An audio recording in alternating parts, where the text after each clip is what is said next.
Përshëndetje, mirë se erdhët në episodin e dytë të podcastit Zgjohu me mua Renato Muçajn. Ky podcast regjistrohet në One Voice podcast, e cila mundësohet nga One Albania. Këtë ambient teknologjik One Connect Hub ju mund ta gjeni shumë lehtë në dyqanin e One Albania tek Piramida në katë të dytë. Është një ambient tërësisht inovator, dedikuar teknologjisë, dhe nëse keni pasion këtë botë, jeni të ftuar që ta vizitoni. Faleminderit dhe One Albanias për këtë ambient të bukur inovator që ka vënë në dispozicion të kryeqytetit. Siç e keni ndjekur në episodin e parë, ne kemi trajtuar historikun e sindikatave, kemi trajtuar një studim të fondacionit Friedrich Ebert, ku që përqendrohet nga fillimi i krijimit të sindikatave në 1905 deri në 1961. Në këtë episod të dytë duam të trajtojmë pjesën e demokracisë, se çfarë rol luajtën sindikatat në demokraci mbas regjimit të sistemit komunist. Dhe sot unë kam të ftuar një zonjë të nderuar, e cila ka qenë protagoniste në krijimin e sindikatave, po dhe në ato lëvizjet e para sindikaliste mbas rrëzimit të sistemit komunist. Me ne sot është zonja Iqmete Daja.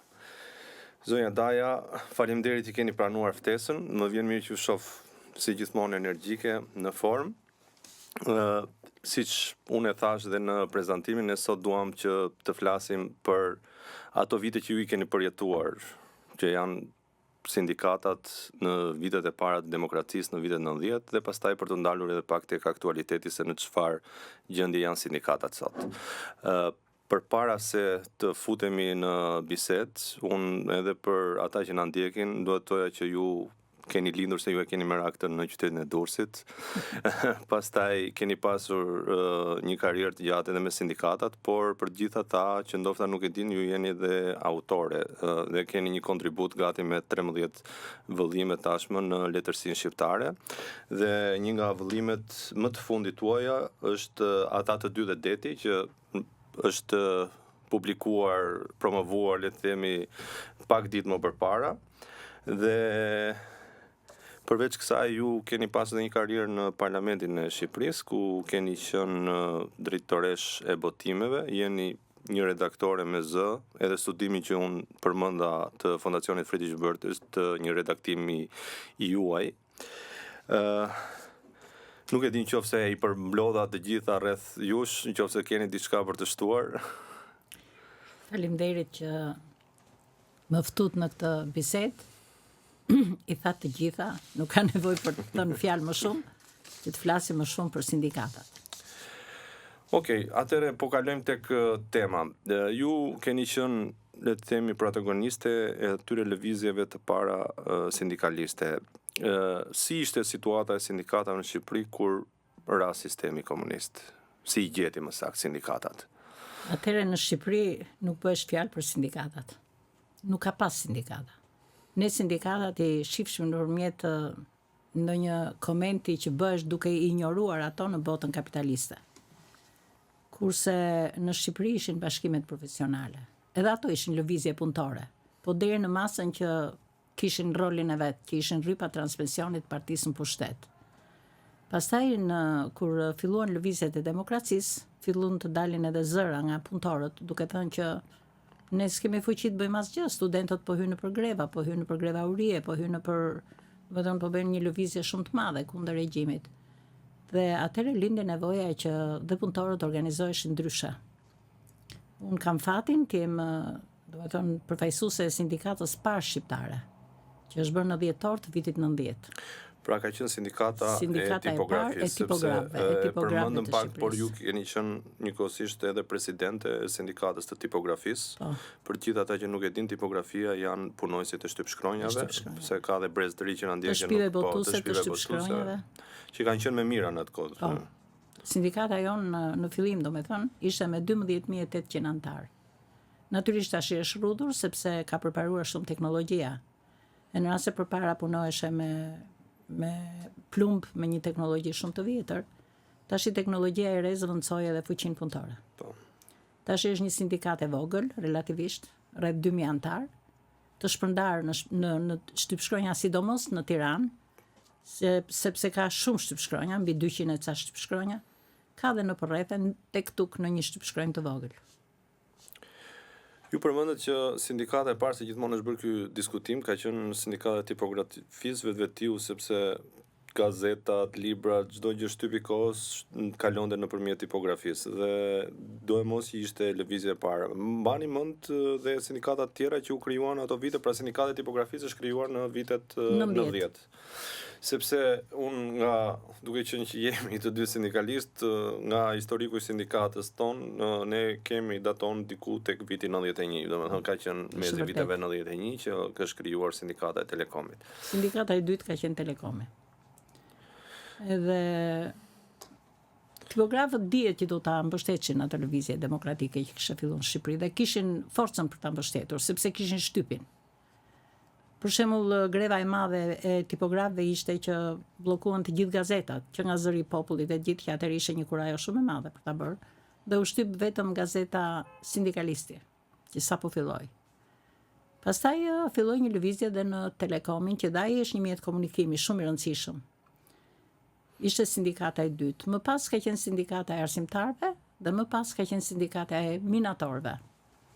Që dhe ajo ishte një uragan, një sindikat shumë e fortë sepse ishte shtresa më vulnerabël në klasës e punëtorëve, e keq trajtuar, e keq paguar, edhe njëkohësisht në kushte terrible pune, shumë të këqija. Ajo pastaj mori forcë si sindikat, edhe në shumë drejtime bëri liderin e sindikalizmit, sepse ishin punëtorë që punonin në tokë, në minierë, ishin punëtorë që organizuan me greva të mëdha në nën tokë, dhe detyruan që edhe në rastin e zgjedhjeve të para të përmbyseshe përsëri rezultati, domethënë nga ato që e fituan u kthy në fitoren e Partisë Demokratike. Ka qenë greva e minatorëve të Aliasit, që pati ndikim edhe në politikë.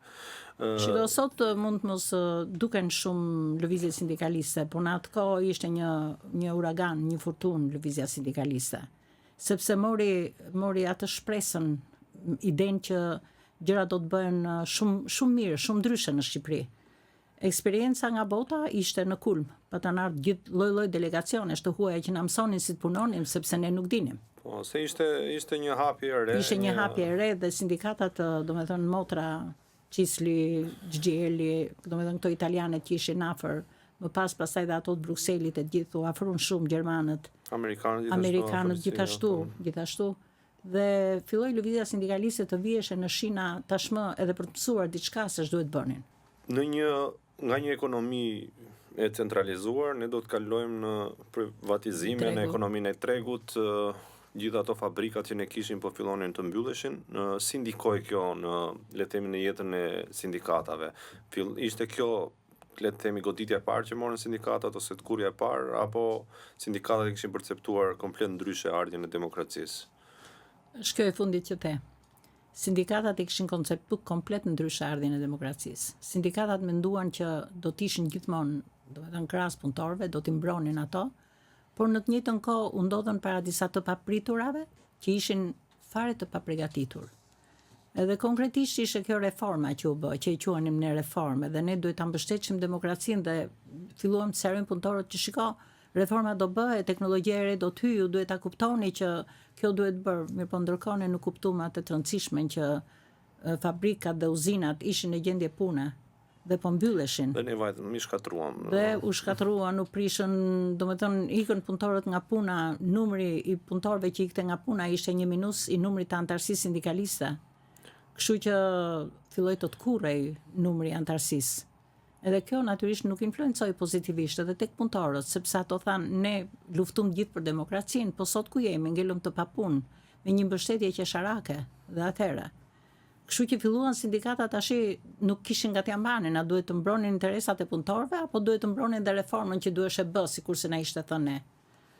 Domethënë influencoi shumë keq reforma që u bë. Pra, në një farë mënyrë le të themi sindikatat ngelen në mes të dy zjarreve në ato momentet e para që nuk dinin nga t'ja mbanin, të shpëtonin punëtorët apo të shpëtonin ekonominë që duhet të ecte.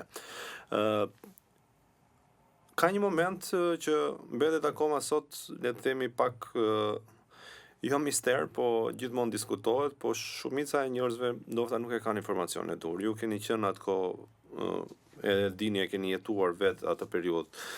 Sindikatat morën administrim prona. Si erdhi ky vendim? Si ndikuan pronat në funksionimin e sindikatave?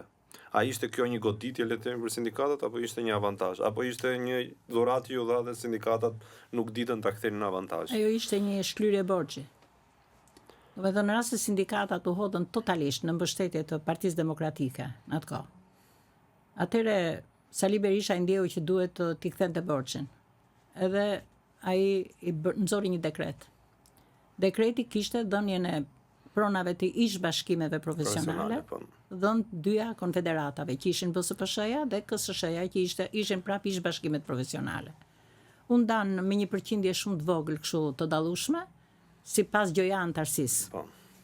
Në të njëjtën kohë u dha dhe disa sindikatave të mëdha një lloj pronësie, siç ishin minatorët, për shembull kishin një pronësi ishte kantieri detar ose si më thonë ato të flotës se gjithë porti, gjithë këto kishin dhe ato një lloj antarësie. Ushtria kishte një lloj antarësie, pra domethënë pronësie, jo antarësie. Morën përgjithësi sindikatat që ato morën prona. Ai për mendimin tim ka qenë minimi ose si më thënë vënia e shkatërimit të lëvizjes sindikaliste në Shqipëri. Edhe unë e kam kundërshtuar sa kam ujt. Sepse unë nuk doja të shifsha sindikatat në rolin e administratorit të pronave. Doja të shija gjithmonë në rolin e mbrojtësit të interesave të punëtorëve që tashmë kishin shumë probleme. Mirëpo ndodhi e kundërta.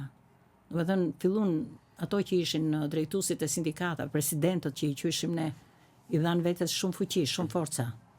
Edhe fillun të luajnë me pronat, fillun të pasurohen, fillun të dalë ajo kasta e, si më thënë, aristokracisë punëtore. Dhe këtu filloi lëvizja sindikaliste për çarjen, shkatrimin, filloi të merresh me pronat, i harroi hallet e punëtorëve, prandaj për mua ajo dhënia e pronave dhe pa kundër dekret, pa kundër firmë. Do të thënë doli vetëm një dekret që po ta shikosh nga ana ligjore ishte i kundërligjshëm, sepse duhesh patjetër të ishte një instancë madhore që prodhon ligje dhe nuk mundet presidenti të prodhojë ligje për të falur. Ai nxori një dekret që duhet kishte kundër përgjigjen e firmës nga qeveria ose nga parlamenti, që të bëhesh e ligj siç u bë më vonë një ligj, që dhe ai nuk zgjidhi ndonjë problem sepse ne i dim tashmë pronat si janë. Por për mua ndonse do të në shpirt e dua demokracinë e gjitha, por unë mendoj që ai që një kthim borxhi në të njëjtën kohë edhe një heqje havaleje, si më thon, ta heqim këtë lëvizje punëtore, për të heqim një borxh na ndihmuat ne po ju japim, sepse kjo u duk qartë pastaj me një gjyq të madh që u bë nga qeveria kur Berisha ishte kryeministër. Ja hodhi sindikatat në gjyq me i marr pronat. Kështu që mund të shikojmë edhe një ne themi pa maturi të sindikatave, domethënë nuk e kanë pasur dhe sindikatat të maturinë e dur për t'i administruar siç duheshin këto prona. Domethënë thjesht disa persona u futën drejt interesave tyre personale, sepse mua më ka qelluar të lëviz me sindikatën dhe herën e fundit kam qenë në Turqi bashkë me një grup të sindikatës së Post Telekomit dhe të gjithë habiteshim kur shikonim që sindikata e metaleve atje zotronte 5 hotele dhe gjithë ngrinim pyetjen se si janë bërë këto hotele, nuk i kanë gjetur këta hotele, janë në dhuratë. Jo, thjesht ata kishin mirë administruar kuotat e tyre që mblidhin, kuptonin se ata kishin një antarësi, ishin sindikat minatorësh, kishin një antarësi shumë madhe metalurgji e gjithë antarësinë e tyre dhe këto i kishin marrë dhe i kishin investuar, kishin bler toka, kishin ndërtuar hotele dhe zhvillonin gjithë aktivitetin e tyre sindikal, plus që kishin edhe të ardhura ekonomike.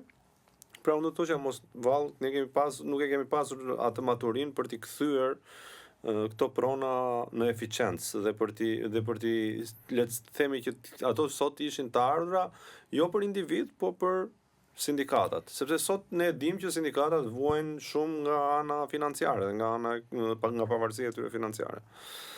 Atëherë pyetja se domethënë kaloi nga një fazë në tjetër pyetja jote. Pyetja e fillimit ishte a dinim ne të administronim ato. Dhe unë mendoj që ajo pyetje prej jush kërkon përgjigjen që duke i administruar mirë, a shërbyn për lëvizjen sindikaliste apo jo? Po. Atëherë unë them që ato që administrojnë ato prona i administrojnë për veta, jo për punëtorët. Lëvizja sindikaliste nuk u ngrit në mënyrë absolute nga pronat që kishte.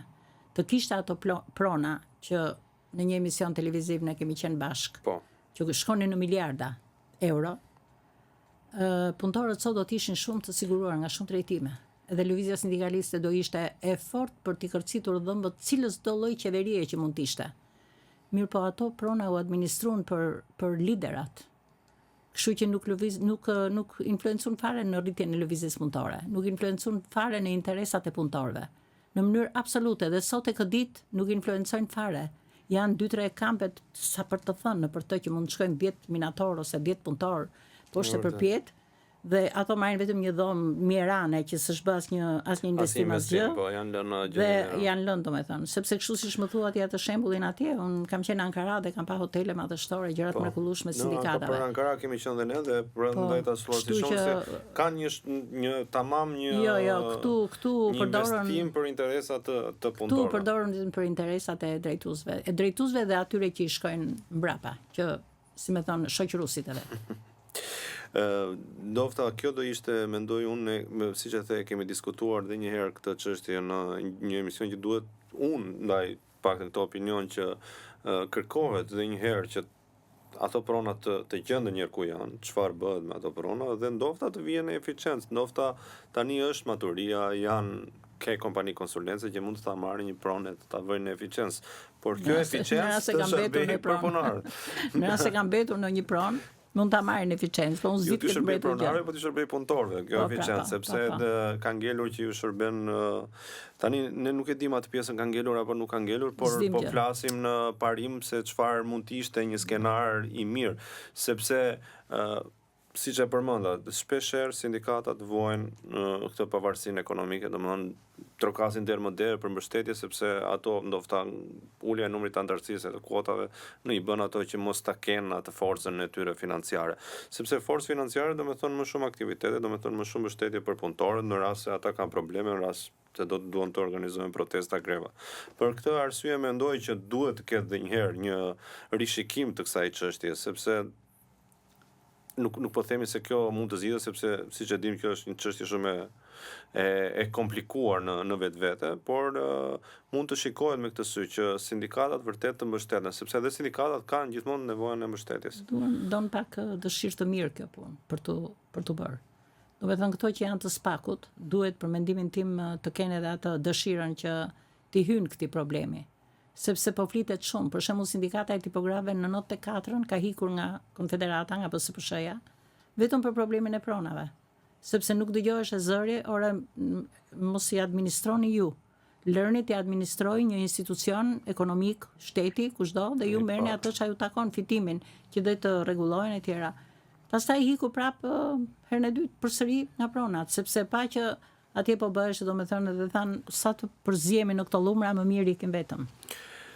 Kështu që duhet një dëshirë mirë që të kalohen këto probleme. Kjo problem. Në qoftë se do ta mbyllnim këtë diskutimin e këtyre viteve 90, a mund të themi që ky ishte në demokraci momenti më i artë ose më kulmor që kishin sindikatat? Po. Ato vite ka pas sindikat. Po. Pastaj për fatin e keq që janë vetëm disa sindikata që funksionojnë siç është e juja për shembull.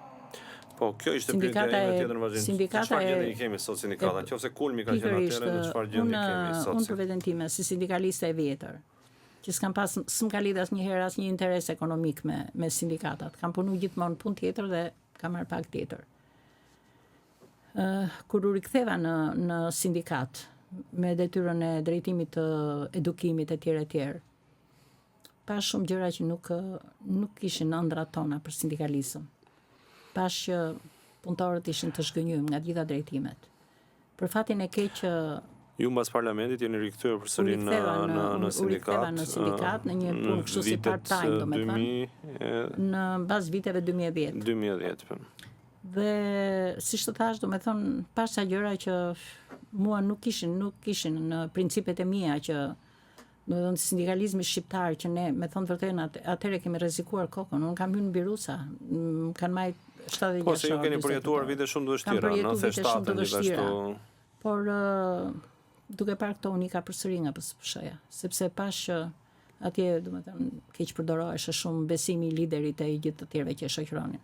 Domethënë unë mendoj se problemi i pronave, që ishte fillimi i kësaj bisede, i kësaj pyetjeje, është që sindikalizmi në Shqipëri e shkatroi, jo e ndihmoi. Dhe në rast se dikush mund të mbahet që i dha këto prona, që lëvizja punëtore të forcohesh, që punëtorët të ishë në kushte më të mira pune, jetese, etj. Dhe lëvizja punëtore të dilte për zot atyre, duke ndryshuar ligje, duke bërë ato reforma që nevojiteshin, ajo bëri të kundërtën. Pasuroi një elit, një klas, edhe varfëroi punëtorët më keq sa ishin. Ju thatë që sindikatat sot nuk janë atje ku duhet janë. Jo. Dhe hiq disa sindikata që bëjnë ato punët e tyre në sektorët e tyre. Për mendimin tim, funksionojnë. lëvizja sindikaliste në Shqipëri ka shumë problematik, ka shumë probleme, që nuk e di se si do të ecin gjërat. Ka disa sindikata që punojnë shumë mirë, ka disa sindikata që i kanë marrë shumë seriozisht problemet e tyre, edhe këto më vjen mirë që është dhe sindikata që bën sot këtë emision, këtë bisedë. Do të thonë ju luftoni për kontratën kolektive, unë ju shoh duke e pas si një element të rëndësishëm të përballimit të punëtorëve me punëdhënësin. Ju luftoni për shumë kushte pune, për shumë rritje të pagave etj. Që janë elementet kryesor që sindikata duhet të jetë avokati i punëtorëve.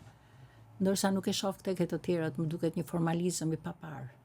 Që nga dialogu më i fortë social, që është Këshilli Kombëtar i Punës, që për mendimin tim është kot, nuk funksionon. Këtë do të pyesja, funksionon dialogu social? Jo, nuk funksionon fare. Për gjithë ata që se din, ne kemi një Këshill Kombëtar Pune ku janë përfaqësuar disa sindikata që janë më të përfaqësuarat, por se unë kam pak kritik për dhe mënyrën se si zgjidhen ato sindikatat atje, sepse unë kam qenë aplikant si përfaqësues i sindikatës Post Telekomit për të qenë pjesë e atij këshilli, dhe mënyra se si deklarohesh antarësia ishte qesharake. Të kërkohesh në një cop letër që ti do deklarosh antarësinë. Domethënë unë mund të deklaroja edhe gjithë Shqipërinë që e kam antar të sindikatës, dhe vetëm ishte një vetë deklarim dhe ajo merreshe për bazë. Dhe pastaj vim në ato momente qesharake, pastaj që dalin disa organizata që na dalin edhe më të forta se partitë politike me antarësi më të madhe, sa kur vinë dhe të huaj qeshin ndonjëherë me ato shifra që deklarohen. Po të shofësh shifrat që deklarojnë ato, këtu del më shumë sindikalizëm se sa popullsi. Nëse kjo është një gjë tjetër, por për mendimin tim, këto janë disa mekanizma që mungojnë në kodin e punës. Edhe që është detyrë e jashtëzakonshme së paku e sindikatave që funksionojnë sot. 2-3 sindikata që mbajnë, jo Arsimi, jo ku duan, 2-3 sindikata që punojnë tamam. Po dhe Arsimi ka sindikata të mira. Ka patjetër. Bilës Arsimi në VSPSH është esën funksionon shumë mirë, di që dhe arsimi profesional i KSSH-s funksionon shumë mirë, ka do me thënë sindikata në Shqipëri që punojnë, Post Telekomi po diskutohet, tipografët me atë varfërinë e vetë të numrit të punojësve dhe ekonomisë që e kanë shumë të dobët, por këtu mungojnë mekanizmat ligjor. Që nga ajo që ngritët ju, nga përcaktimi i antarësisë në Këshillin Kombëtar të Punës, se shngrihen ca sindikata administratash, ca budalli që vetëm që t'jen ato që lideri kërkon t'jen në Këshillin Kombëtar të Punës. Po duke harruar që ato nuk përfaqësojnë as punëtorët që kanë probleme tamam për t'u ballafaquar me punëdhënësin ose me qeverinë. Do me thënë, unë e kam ngritur gjithmonë dhe kam thënë që Këshilli Kombëtar i Punës, përderisa sa ska disa verdikte që t'jen, do me thënë, ligjore dhe që thotë që kjo është kompetencë e Këshillit Kombëtar të Punës, nuk ka për të funksionuar kur, dhe faktikisht për mua është i dështuar si Këshill Kombëtar të Punës. Vinë 3-4 veta nga qeveria, që mund të jenë në rangu dhe drejtori ose zëvendësministri, në një rrallë vjen edhe në një ministër, së pakun kohën që kam qenë në Këshill Kombëtar të Punës, vinë nga sindikatat ato që do lideri, që të jenë sindikat në Këshill Kombëtar të Punës, që duhet jenë antar të punës. Nuk janë asnjëherë palët që të ballafaqohen, do me thënë tjetë punëdhënësi këtu me këtë punëmarrësinë e vet përballë, që bëjnë ballafaqimin e tyre. Kjo është një nga anomalitë kryesore, dhe unë besoj se kjo është shumë e zgjidhshme që sepse një përfaqësues ka dhe një antar zëvendësues. Antari zëvendësues mund të vinë nga një sindikat tjetër, që në momentin që përballë po marr rastin është Telekomi, tjetra i Telekomit, ose është ndërtimi, tjetra i ndërtimit. Se nuk mund të ulet një sindikat e arsimit përballë ndërtuesit, se çfarë do diskutojnë ata bashkë. Ose mund të zgjidhen me nën komisione që tema të ndryshme. Shumë mirë, po është mekanizmi i votës. Sepse janë 10 antar këtej, 10 antar këtej dhe nga qeveria. Kështu që është ai mekanizmi i votës dhe nuk mund të vinë në dy nga punëmarrësit për shembull që të ballafaqohen qoftë me punëdhënësin e vet, sepse megjithqë ne jemi të dy sindikalistë, ai mekanizmi votës është fare formal atje, nuk ka asnjë lloj vlere në mënyrë absolute. Po shiko, dhe roli i këshillit është konsultativ. Kështu që pikërisht pra këtu duhet filloj ndryshimet në kodin e punës. Dhe me që jemi këtu, ka shumë nevojë kodi i punës të rishikohet në shumë nene, dhe kjo është punë e sindikatës për të mbrojtur interesat e punëtorëve. Se sa do të arrijë të bëhet, siç e shikon, unë jam çike moshuar. Nuk di, unë ndroj shumë që sindikalizmi i Shqipërisë dikur ti thot këtyre që e kanë uzurpuar, ikni edhe lejni punëtorët të antarësohen, të fuqizohen, të vinë me dëshirë në sindikat, po dikur do vinë ato me dëshirë në sindikat, kur të shohin që sindikata është faktor, kur të shohin që sindikata po i bën diçka, po i zgjidh një punë. Dhe në rast se shikojnë që sindikata është e fortë, punëtori do të vi. Por në rast se shikojnë që ai punëdhënës s'do të di për sindikatën fare, as ka për të afruar ndonjëherë. Edhe unë e kam shumë frikë se si do të shkoj. Dofta kjo është arsyeja pse ka humbur besimin, le të themi, që ne kemi një organizim shumë të ulët, krahasuar dhe me vendet e tjera të rajonit edhe të Europës, po në rajon prap kemi një organizim të ulët sindikal. Ju përmendet që duhet luftojnë sindikatat edhe për ndryshimin e kodit punës. A ka sot nevojë për ta përmirësuar kodin e punës? Ne dim që në 2016 kemi pas ndryshimet e fundit të kodit punës, po a kemi nevojë për të bërë përmirësime të tjera që ndofta të ndërtojmë një botë, le të themi, paktën nga aspekti ligjor për sindikatat që të krijojmë atyre mundësi për të organizuar më mirë me punojësit, sepse sindikatat duhet të kenë dhe mekanizma. Se sot ligji thot mbledh 20 punëtorë bën një sindikat, por na kanë lindur dhe fenomene të tilla që ngrihet një OJF, ngrej një sindikat, ngrihet një fondacion që është komplet e ndaluar, ngrej një sindikat, apo nxisin përçarjen e sindikatave në sektor. Edhe këto fenomene duhet që t'i evitojmë. Prandaj po e drejtojmë shumë pyetje që çfarë mund të rregullojmë në kodin e punës, ose si mund e shikoni ju, cili është vizioni juaj që këto sindikata të përmirësohen ose të përmirësojnë terrenin kur operojnë. Atëherë më the që në vitin 2016 është bërë ndryshimi i fundit i kodit punës. Thohet gati 10 vjet nga ky ndryshim. Shumë gjëra në Shqipëri kanë ndryshuar. Po shohim që të ri dhe të reja marrin rrugët dhe ikin, në migracion të gjithë. Këtu kanë ngel, domethënë, ato njerëz që s'kan shumë shpresë që mund të punojnë andej me atë punë që kërkohet atje. Atëherë si ka mundësi që kodi i punës, pra i punëtorëve, të mos mbështesi punëtorët në gjitha këto ndryshime të mëdha që ndodhin në Shqipëri. Prandaj jo që ka hapësirë, po ka shumë nevojë që kodi i punës të përgjigjet nevojave aktuale të punëtorëve. Sepse çfarë ndodh? Po vinë nga s'po vinë, po fillojnë punë, një lloj me kushtet e punëtorëve që janë këtu vendas, që të kanë familje për të mbajtur. Ai ka familjen e vet atje ku e kalon. Ku e diun Bangladesh ku e kalon. Por nuk mund të jetë si ai shqiptari që është në vendin e vet. Domethënë, në rast se ti jep atij një pagë minimale 420.000 lekë të vjetra ose 42.000 lekë të reja, sa i bën ajo. Këtë je i detyruar të japësh dhe atij tjetrit. Pra duhen bërë disa ndryshime në kodin e punës dhe në klasifikimet e pagesave, në klasifikimet e trajtimeve etj. Jo që ti diskriminosh ato në asnjë mënyrë, por të avancosh një çik në këto në shqiptar, në punëtorët aktual, mos ikin dhe këto, të rrisin standardin. Ose për lëvizjen sindikaliste. Në rast se një drejtues sindikalist do të ngrej probleme, ke punëdhënësi, ai fluturon nga puna që të nesmen. Le të thotë sa të doj kodi i punës aty që e mbron në një farë mënyrë, nuk e mbron hiç. Por në rast se ka kontratë kolektive, fluturon? Edhe në rast se ka kontratë kolektive fluturon. Se sa shkojnë në gjykatë, zgjidhet problemi që është në kontratë etj. Kontrata kolektive ka një farë mbrojtje për sipas kodit punës, ka mbrojtje për Renato, ka kontrata, për sindikalistët. Sigurisht që kemi dhe fenomene që na kanë ndodhur raste të tilla që dëgjoj këtu. Por duhet teksuar kjo, kur kemi kontratë kolektive, mbrojtja është më e madhe. Të kuptoj shumë mirë, po në një sistem me pronar privat, është shumë e vështirë që sindikatat funksionojnë kështu si thua ti. Sepse ai pronari atje i thot mos më lot rrut e kokës se ti të përzej ti qyshashi edhe marr një tjetër këtu rehat që s'm kërkon as kontratë kolektive as gjë për gjë. Prandaj disa gjëra duhet të sanksionohen në kodin e punës. Jo vetëm thjesht me termin sindikat, po dhe me termin punëtor ose punëmarrës. Duhet të sanksionohen mirë disa gjëra që nuk kanë deficienca. Janë evazive, në një pjesë kanë deficienca, kanë eficiencë. Shikoj, unë kam pas fatin të punoj në sektorin e ligjeve në parlament. Dhe gjëja që ndalohet atje në ligj është që kur thohet për shembull duhet të bëhet kështu. Jo. Ajo duhet është evazive. Po duhet thënë që të bëhet kështu. Pra dhe në këtë rast, kodi i punës duhet të këmbgulli shumë për të mbrojtur punëtorët. Do të sjell rastin e sindikatës tonë që ka një kontratë kolektive. Ne sigurisht që edhe kjo nuk ka ardhur me që këtu ndodhemi në mjediset e One Albania dhe nuk ka ardhur pa luftë. I di shumë mirë përpjekjet e juaja. I di shumë mirë. Ndër vite, sepse është diçka që arrihet ndër vite.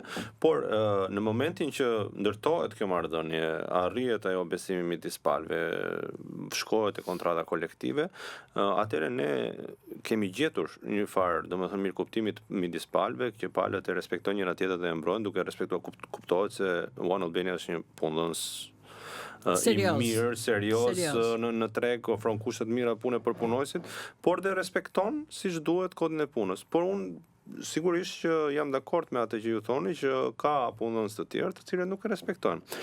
Dhe ne kemi shumë të nevojshme që unë e mbështes komplet që të sanksionojmë shumë mirë në kodin e punës. Pra, unë jam këtij mendimi që sindikata duhet luftojnë për ta ngritur zërin edhe atje ku bëhen këto ligje, duhet të jenë prezente në çdo vend, në çdo tryezë ku diskutohen çështje të tyre. Ne kishim vetëm rastin e fundit kur na doli ky ndryshimi i kodit punës, sepse ne thamë ka ndryshuar në 2016, po është bërë dhe një ndryshim i vogël që u bë për lejet, që u bë nga 20, u bë nga 4 javë kalendarike u bë në 22 ditë. Po ajo doli kështu në qell të hapur. Domethënë edhe pa asnjë konsultim, pa asnjë. Sepse në fund mund të bëhesh e pyetja pse 22, pse jo 25. Sindikatat mund të kërkonin më shumë. Do ta ndajnë 3 pjesë. Kështu që është shumë e rëndësishme edhe për sindikatat në Shqipëri, mendoj unë, që të ngrenë zërin dhe të jenë prezent qoftë dhe në organet që bëjnë ligjet. Do avancoja një çik mendimin tënd, duke përdorur më shumë shprehjen punëtorët se sa sindikatat, sepse jemi përpara një situate që jo gjithkund ka sindikata, sidomos në sistemin privat ka mungesë të sindikatave, të flasim hapur fare, dhe duke qenë se atje ku s'ka sindikata, mundet që punëtorët të shtypen rahat fare, atëherë duhet të ngrihet dhe zëri i punëtorëve, sepse duke ngritur zërin ato duhet kuptojnë që duhet të organizohen. Edhe do të jetë një stimul edhe për të organizuar në sindikata. Kështu që u ndalëm ke kodi i punës dhe mbas e lam shumë probleme të sindikalizmit në Shqipëri, por ky është shumë i rëndësishëm. Sepse kur punëtorët të shohin që janë disa që po i mbrojnë, duke po i mbrojnë me ligj, jo po i mbrojnë me qef. Se vjen një drejtor i ri dhe i shkrepet hikti, me gjithë që atje ka sindikat, me gjithë që atje ka kontratë kolektive, nuk du ta përmend me emër. Por ama bën si do qefi. Ky drejtor i ikën mas 2 javë, vjen një drejtor tjetër. Ai tjetri i interesojnë njerëzit e vet që do sjellë dhe fillon ky tash. Ato që vuri ai i ndryshon ky. Në botë nuk ndodh kështu. Në momentin që firmoset kontrata kolektive, aty ka ndaluar çdo gjë dhe çdo gjë bëhet në supervizimin e sindikatave. Po ndoshta ndonjëherë është edhe çështja që ne kemi dhe shumë për të bërë tani drejt anëtarësimit të Shqipërisë në Bashkimin Evropian për ndryshimin e ligjeve dhe besoj se ju that punëtorët, sigurisht dhe punëtorët, po sindikatat janë ato që duhet marrin atë flamurin për të bërë ligje më të mira. Unë kisha dhe diçka të fundit për ta mbyllur bisedën, do doja të rrinim shumë gjatë, po kaq është minutazhi, cili është, le të themi, vizioni si e shef të ardhmen e sindikalizmit në Shqipëri. E lumja unë çfarë ndigjoj dhe e mira unë çfarë shikoj. E duke u nis nga kjo shprehje e popullit, unë do thoja e lumja unë çfarë ëndërroj që të bëhet dhe e mira unë çfarë shoh në situatën e sotme. Që sindikalizmi shqiptar të arrijë në nivelet e sindikatave jo gjermane, jo amerikane, jo italiane, po në nivelet e Bullgarisë, po them, Maqedonisë, të këtyre vendeve që janë afër nesh, të Evropës lindore, ose dhe të Ballkanit. Do duhet një punë kolosale. Punë e parë duhet fshihen hajdutët. Punë e dytë duhet fshihen simulantët, ato që gënjejnë për lëvizjen sindikaliste kur ajo thjesht s'ekziston. Tashi duhet një vetting dhe për sindikatën. Duhet patjetër, por që të evidentohen tamam se ku janë dhe ku janë. Ne të dy jemi sindikalistë dhe natyrisht që ne duam që sindikalizmi në Shqipëri të eci. Që punëtorët të kenë një mbështetje, që të mos i shkojë mendja të marrin rrugët. Që punëtorët ta shohin të ardhmen e vet dhe të fëmijëve të vet këtu në vendin e vet. Edhe për këtë punë është faktor shumë i rëndësishëm sindikalizmi. Prandaj unë me optimizëm do thoja që duhet ta shoh bukur, duhet ta shoh që lëvizja punëtore të jetë në shkallën e dur. Përpara se ta mbyllim, unë do bëj edhe një ndërhyrje të fundit, sepse ne kemi atë mikrobin, nuk na lë ajo e sindikalizmit. Çfarë mendimi keni për organizimin në nivel sektorial? Ka disa shtete të cilat për shkak të mospasjes sindikata në çdo ndërmarrje, një sindikat përfaqëson atë sektorin dhe i mundson të gjithë këtyre ndërmarrjeve të tjera të njëjtin standard dhe vendos një kontratë kolektive kornizë që mund ta firmosi me një institucion publik apo të sektorit. Mund të ishte ky për shembull një variant për ta zhvilluar më shumë në kuadrin e kësaj që ne presim më mirë për sindikalizmin dhe sindikalizmin shqiptar, se siç e thatë ju, çdo shtet ka ato tipologjinë e vet. Gjermania i ka ndryshe sindikalët, Italia i ka ndryshe. Po ne kemi një eksperiencë. Ose më mirë me të në shqip përvoj. Po. Ne kemi dhe kemi internacionale tona. Internacionalet kështu janë në bazë sektoriale. Po. Për shembull ne sindikata ju dhe jona jemi në një internacional, po, global. Kështu që unë them që do të ishte më interesante kjo për lëvizjen punëtore, sepse brenda një sektori ka sindikata që janë më të forta, ka dhe sindikata që janë më të dobta. Këto më të fortat, që sindikata sektoriale të forcohet, i japin dorën atyre më të dobtave, edhe duke u bashkuar së bashku, kthehemi nga ajo shprehje e parë. E kohës më parë me bashkimi bën fuqinë, po ato të mirat le t'i mbajmë ne të asaj kohe. Kështu që mendoj që lëvizja punëtore sektoriale këtu në Shqipëri mund të ecë shumë mirë. Okej, unë të falenderoj shumë. Ishte një bisedë shumë e këndshme. Do doja që të zgjasim, ti e di që ne kur ulemi bisedojmë gjatë për sindikalizmin dhe fal dhe eksperiencës tuaj, unë gjithmonë kam çfarë mësoj gjithmonë kur flas me ju dhe të falenderoj shumë që ishe sot me ne. Ju e dini që unë jam gjithmonë dëshirë të flas për lëvizjen sindikaliste, kam qenë gjithmonë e hapur për të ndihmuar dhe sindikatat e reja etj. Ju vaf në mbar emisioni. Shumë faleminderit. Sepse është një gjë shumë e bukur kjo që ju ka shkuar në mendje të bëni. Ju uroj suksese, ju vaf në mbar ky emision që Faleminderit.